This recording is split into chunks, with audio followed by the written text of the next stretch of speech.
Hi Diana, how are you today? I'm good, thank you. Good. There's been a lot of talk about the different types of feng shui. And I guess my first question is really, how is what you do scientific? It is based on science. It's based on the observation of the weather cycles, which we've had thousands of years of experience with. One of the sciences that we use is physics.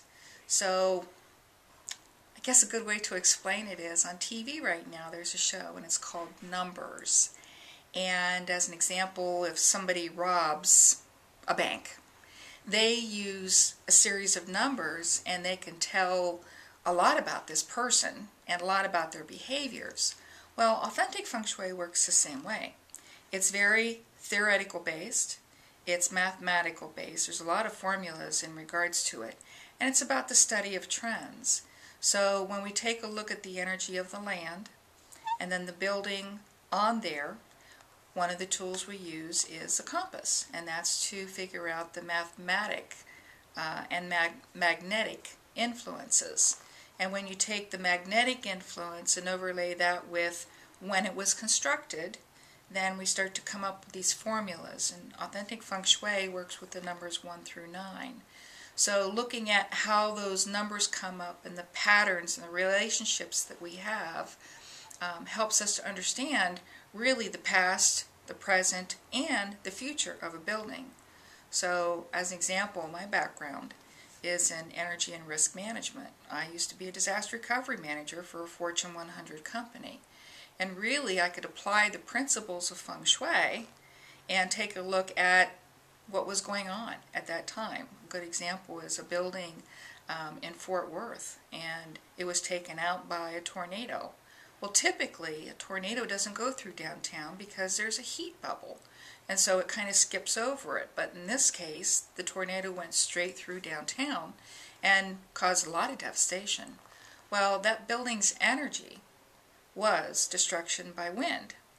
So there again, when we take a look at these formulas, you can look at what the probability is, just like in the TV show, The Numbers. So how many different sciences do you actually use? Well, at least a dozen, but really it gets to be a really complicated process. So there's astronomy, the study of the stars. In other words, what is the pull of the moon cycles? There's astronomy. There is physics. There's mathematics. I mean, there's a lot that goes into this to do an accurate assessment. And one of the terms that I use is diagnosing the energy of a building.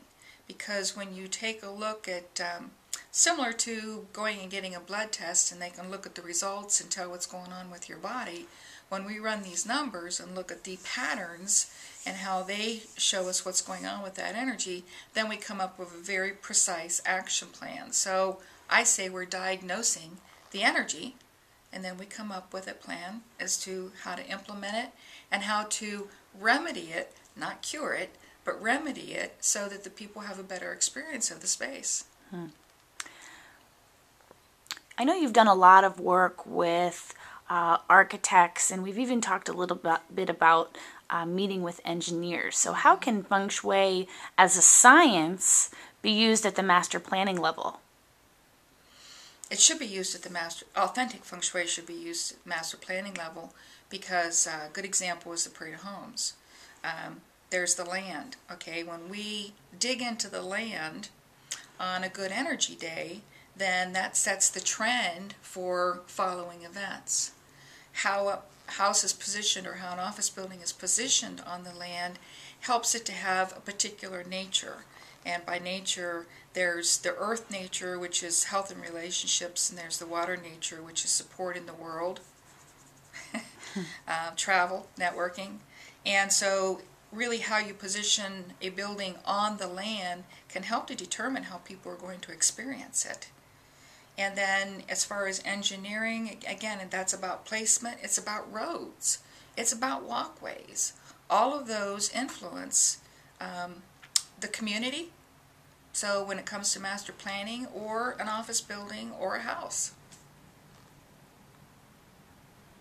Okay, thank you for that. You're welcome.